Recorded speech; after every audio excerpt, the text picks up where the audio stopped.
today's guest. He got a song where he goes, right, or right, right. I think that it's dope. It's dope. Like, yeah, you nailed it. That's the one.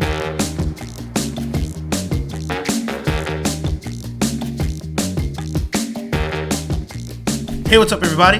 I'm Ranuma. And I'm Iz. And welcome to the rnipodcast. Yeah. What's going on, everybody? Everyone, welcome back to the podcast. We're excited to bring on another musician. A musician all the way from the islands of Hawaii and now based out here in Las Vegas. His name is Beau Cody. What's up, man? What's going on, everyone? How you guys doing? Thanks for having me on the podcast. Of course, man. Of course. Go ahead and tell us a little bit about yourself and your music and where people can find it.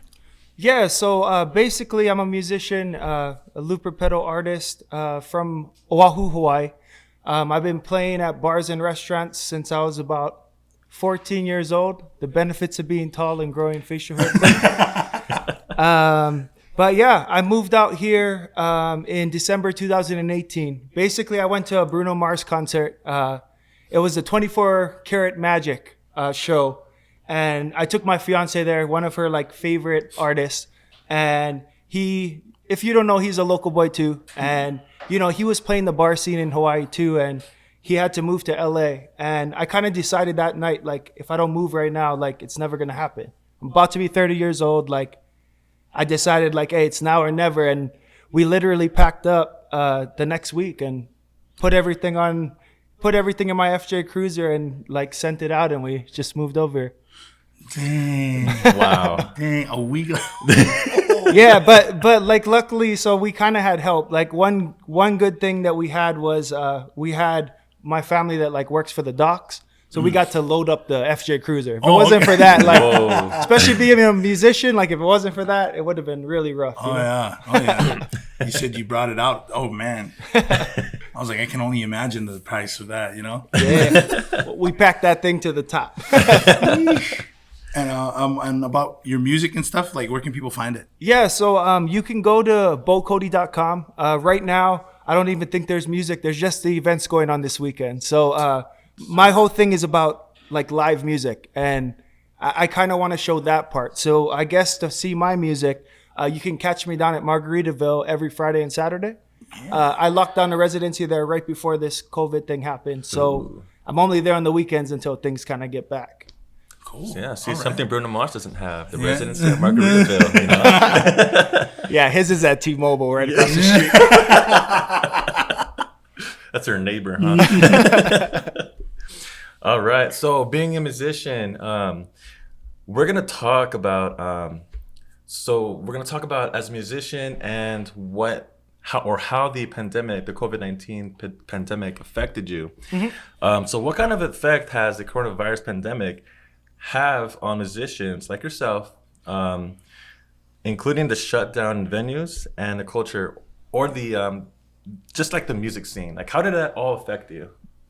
So basically, when this whole pandemic thing went down, I was in Colorado with my lady. We were doing an event out in Avon, Colorado. So we kind of like spent the time in like Denver, and we ended up like, you know, hearing about it. Like, you know how there was a lot of things on TV about like, oh, things might happen and this and that. Mm-hmm. So things were kind of like going down as we were enjoying our vacation. So we were kind of like staying out of it until we got back home. So I had 30 shows booked. And when I came back, that's when I started to get those phone calls like, okay, this one's gone, this one's gone. And then I was like, I pretty much booked the residency and signed the paperwork and stuff like right as I landed here. So I want to say that was like March 13th. Ooh. Oh wow, that's like smack that was my last show. Yeah, so I signed this contract. It was supposed to be 5 nights a week. It was supposed to be like pretty much one of my big goals like accomplished down here, and that was kind of like taken. One thing that this coronavirus pandemic kind of taught me was how fragile the music scene actually is. Mm-hmm. And how like everybody got affected, from the people at the top, like, you know, the Journey, the Sublimes, the like all those guys from the bottom. And you kind of got to see how these musicians all dealt with it, because a lot of them like went to online and went to live streaming and stuff. And then a lot of them also were starting to push like merchandise that they haven't really done before. And it's just been really interesting to see how the show must go on, you know? That makes sense. Yeah. I mean, like, I saw Sublime on TikTok, and I was like, oh, wow, they took it to TikTok, you know, during this pandemic. You know? It's definitely been interesting because back in the old days of like Periscope, like I used to live stream and kind of built up a channel. But as I was watching like all these bands like try and live stream, because a lot of them are doing it for the first time. So you know how that goes. Oh, like yeah. the audio's bad, or like things are delayed, or the cameras are bad and stuff. And I kind of just sat back and watched in the beginning. You know what I mean? Just to see like how all these people are trying to continue. Yeah. Yeah, and it's kind of like what musicians are doing. They're trying to look at other avenues or revenues or little different kind of things to get them preoccupied, and at the same time getting that revenue. Kind of like what gamers are doing now.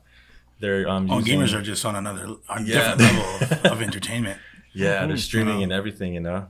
But you know, it's kind of hard, you know, like, you know, even aside from musicians, like musicians, obviously, you know, they get a lot more from the people. So, you know, how can musicians ask for support during this coronavirus pandemic? So one of the artists that I've kind of been like really digging the things he's been doing during this is his name's Kyle Smith, and he is kind of like a rocker that's in the reggae scene. Okay. And what he does is he pretty much, so you know how every state has their own requirements and their own capacity on people, right? So what he does is, because you know tickets to fly anywhere is really cheap right now, if you can risk that, you know what I mean?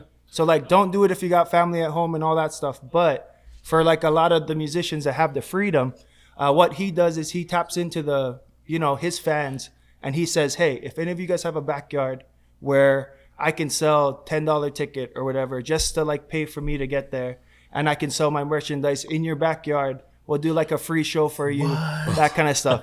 Yeah, dude. It like, and this guy, like, he just goes, he'll go for one day. He'll travel, he'll get there, he'll play in New York, and he's from California. So he'll go play in New York, and then he'll jump on the red eye, fly back. It costed him $60 to get there, something crazy like that. And he gets money from like actually performing. And if you think about it too, it brings that deeper connection, because like, hey, my favorite artist played in my backyard in front of my friends and family. You know what I mean? Like, that's crazy. That's pretty cool. Hey, like another thing that I've learned is like, it's all about like creatively finding a way.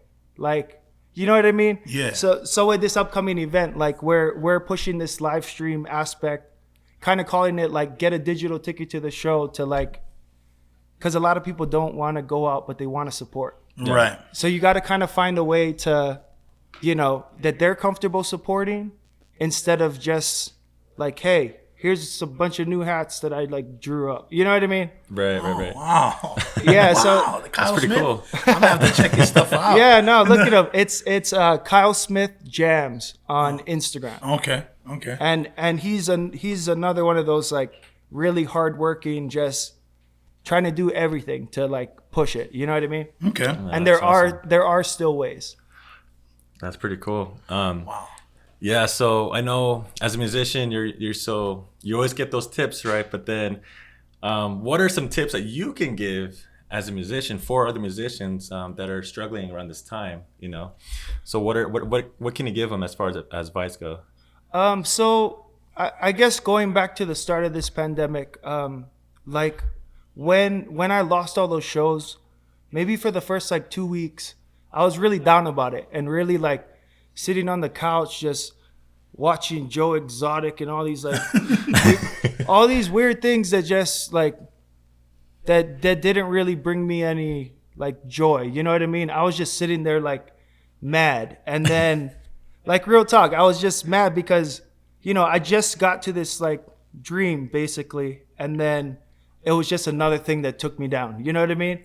But I guess what I would say to people is kind of take this year as like motivation. So what I did was I told myself, hey, And I kind of had to talk to myself too. I told myself, hey, yes, we were set back, right? We were set back a little bit from this year, but it took the whole world to shut down to set me back this time. You know what I mean? Yeah. So what's going to shut me down next? Right. You know what I mean? Yeah. So the thing that I started doing was I started looking back at my old plans and old things that I wanted to do because I had the time. I was just watching stuff on TV that wasn't doing anything for me. So I was like, why don't I start diving into that? So I started diving into this idea of reggae roulette. I wanted to do a show like this for like 10 years. And then another thing I started doing was there is the flyer for reggae roulette and there's a comic on it. And I've always been into the Gorillas, the band. Oh yeah. Love the Gorillas. Yeah. And I've always wanted to do that,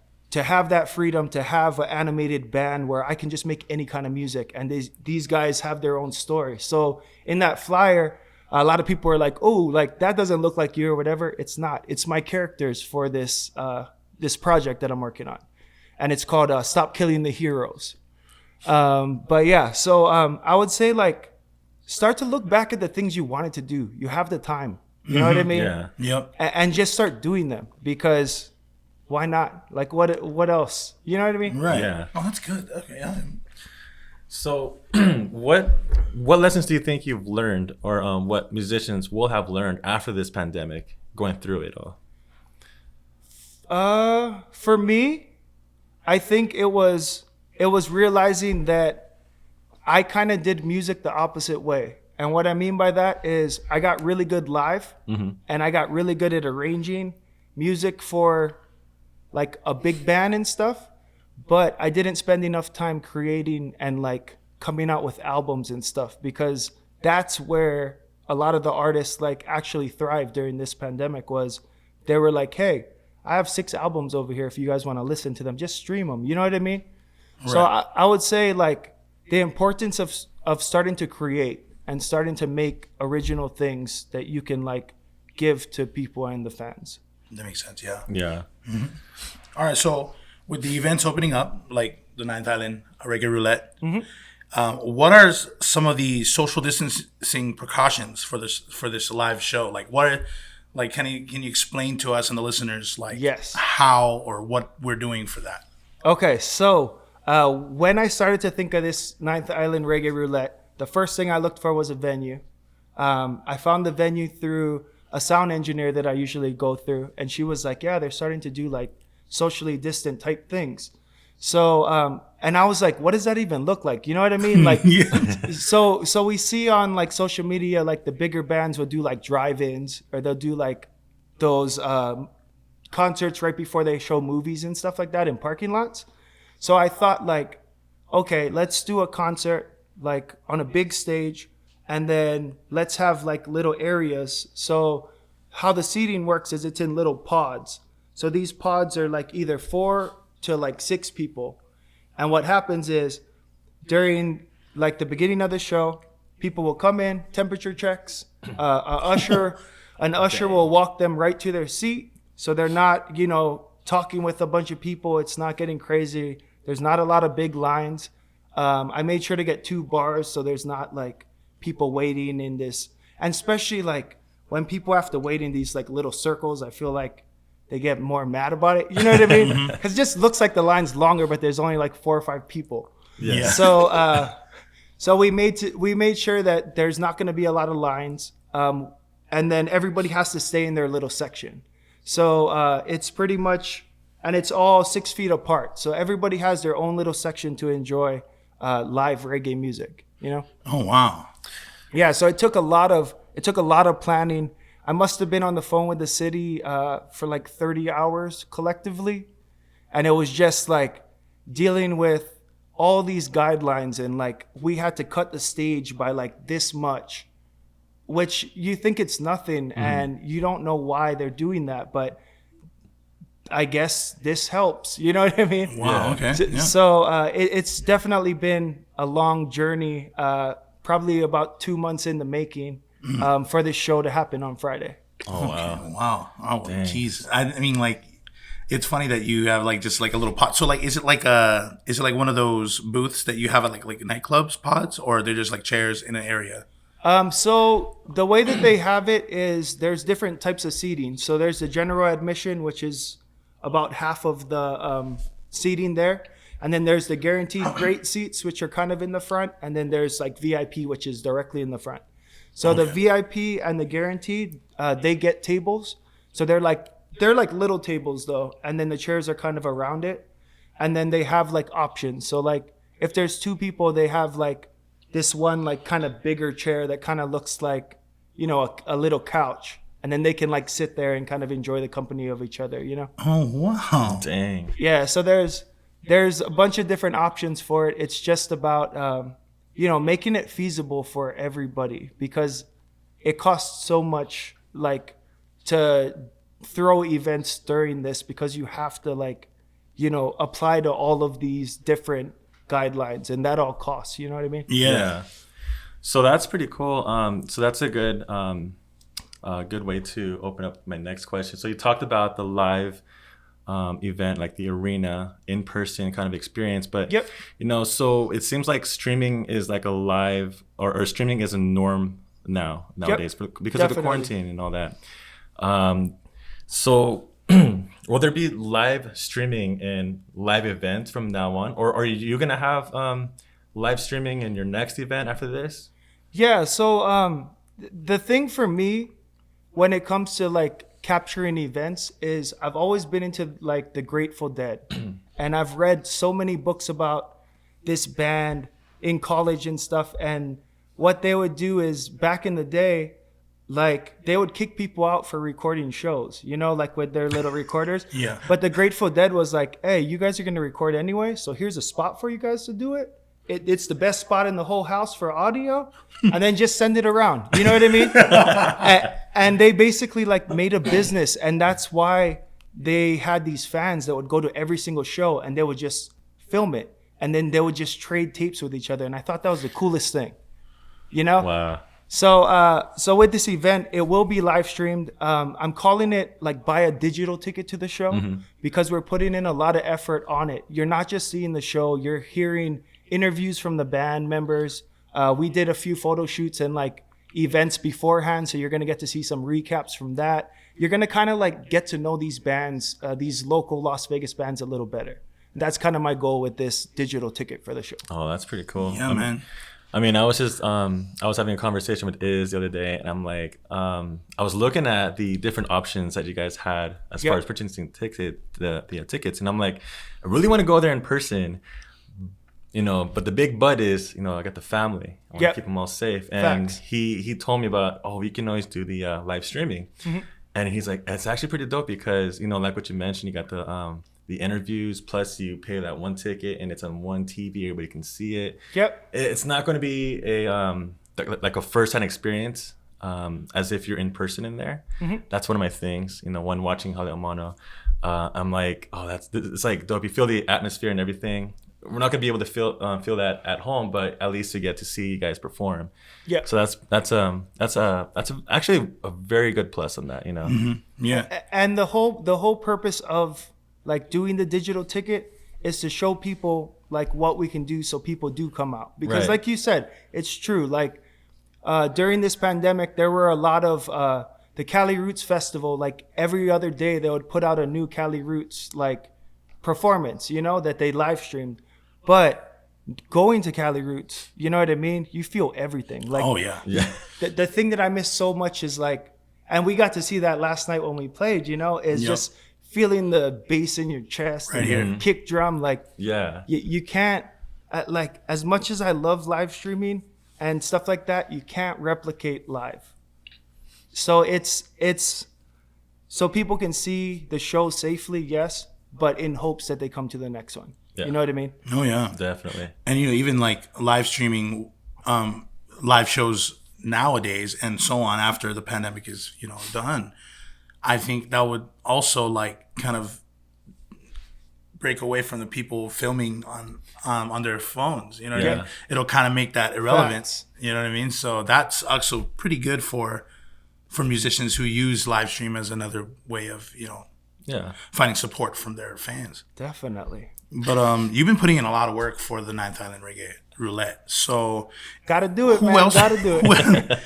who else helped you out along the way with this? Like, I mean, this has to be so hard. So, like, if you have any shout outs, I mean, like. So I would say, like, the biggest shout out is to my fiance. She's been dealing with, I guess, a lot because, it does take a lot to throw this. I pretty much sleep at 4 o'clock in the morning every day, wake up at 8 o'clock, get back to work. You know what I mean? And the event is actually on her birthday. Oh, wow. Yeah, Wow. which is an issue in itself. But initially, the plan was to do it on the 21st. But the venue is going to be they wanted to jump in on, I guess, the publicity and stuff from our event. So they're going to do theirs on Saturday. And then I'm going to have to do a lot of butt kissing after this event. A lot. So big shout out to her. She's definitely putting up with, a lot of me just being in my own kind of world, Dang. Yeah, man. She's a real one, bro. Yeah, for sure. And then I guess the other shout outs would be to the bands, to you guys, Haliamano, to ST1. I really wanted to do something local for the music community out here because, like a lot of us haven't had steady stuff since March. Mm-hmm. And we're at the end of the year, guys. Like, that's kind of wild. You know what I mean? So I just wanted to do something pretty much with the guys and with the bands that when I first got here, like, you guys kind of invited me into this, like, island scene out here. You know what I mean? When it came to, like, when we played at Gold Spike together. And then with Bounce, like, he invited me over to, like, do other projects and we started playing stuff. So I really wanted to, like, shout out to you guys too, because there's a lot of talent out here. And it's not just, let's go see Kelly Clarkson. You know what I mean? Let's go see, like, the biggest guys. Like, there's lots of talent everywhere. Mm-hmm. Real talk. Yeah. So, go out and see people, man. Yeah. But safely. Yeah, safely. On the live streams, though. Yeah. Oh, man. So, one last thing. I know we're still on the topic of the Ninth Island Reggae Roulette. So, can you give our listeners and viewers on YouTube, of course, way where can they go to purchase these tickets, especially if they're not local, they're like in Canada or something, and they want to see Haliamano, Beau Cody, and everybody. So, where can they go? So, one of the restrictions that were set early on is that everything had to be done online. So you can't buy tickets at this event. You have to buy everything off online sales. So if you go to reggaeroulette.com, you can see all the different options. There's like a huge list of just information on there. So it says how we're safe. It says why it's 10 years old and over. It says kind of what the pods look like. I'm going to be posting a video later on this week kind of showing exactly what the pods look like because a lot of people have questions. But you can get all those questions answered at reggaeroulette.com. A lot of people think this is, and I guess some of the word that I've been hearing on the street is a lot of people think that this is online only, but it's not. Oh no. Yeah, I don't know how that's getting out, but I didn't say anything, so no, and I guess if you think about it, like people are probably like, it's probably two people just hanging out, like, oh yeah, like all of them are online now. You know what I mean? This one must be. You know what I mean? Right. But we spent lots of time making sure that people could come out safely and enjoy it. So reggaeroulette.com, or you can ask any of the bands in it and they'll send you to the same place. Oh, that's awesome. Man, when you're talking about pods, I'm thinking about like, I don't know, like if you watch the old cartoon Jetsons. Yeah. They're like the little pods right there and it's all sanitized and everything. I don't know, like. I'm thinking of the little carnival, like teapot pods. Yeah. And everybody just sits on a round table in between, you know what I mean? Man. Yeah, I'm interested to see what those pods look like actually. Yeah. So. Me too. Yeah, I'm excited. I'm excited to see how everyone's going to be at this, this social distancing live concert. Mm-hmm. Yeah. And I guess another thing that so another reason I'm kind of throwing this event is to show people. I think one thing that happened during 2020 is being isolated. You kind of stop talking to people and you kind of get distanced from people. And I feel like especially now, we're like very distant from each other, you know? And I don't think people talk about how important live events are. And I really want to show, because for me, like, whenever I was down, I would like go to the Mai Tai bar back at home, and I would like just grab a beer and just enjoy and just smile, you know, listening to a band, watching guys who are passionate on stage, like give you goosebumps and chicken skin. Like, that was my escape. So I want to throw this event to show people that the importance of live music and that it can be done safely. And we're capturing it all so that we can, like, you know, the next time we want to throw stuff like this, we can be like, hey, you know, we did like a post survey, nobody got infected or anything. Like, it's actually feasible and you could do it correctly. You know what I mean? Yeah. You gotta keep this live entertainment thing going, because there's a lot of like darkness in the world and people need an escape. Oh, that's pretty cool. That's pretty cool, man. I have a question that it just came into my mind, actually. Mm-hmm. So a lot of musicians, after like a set, they like to go out, you know, and just hang around and talk to people, kind of like marketing and stuff like that, do the thing. So is that going to be, or is this pandemic, or is this going to affect you guys from doing that? Or are you guys going to have like your own pods and you guys come in and you guys come in, we'll talk, you know? How's that going to go? So people have to stay in their pods. That was a part of like us being able to throw it. So the bands, like, I wanted to do meet and greets before. I wanted to do where like people could, you know, come early, grind with the band, and then watch them like, you know, sound check and that kind of stuff, because that's a cool experience in itself. Yeah.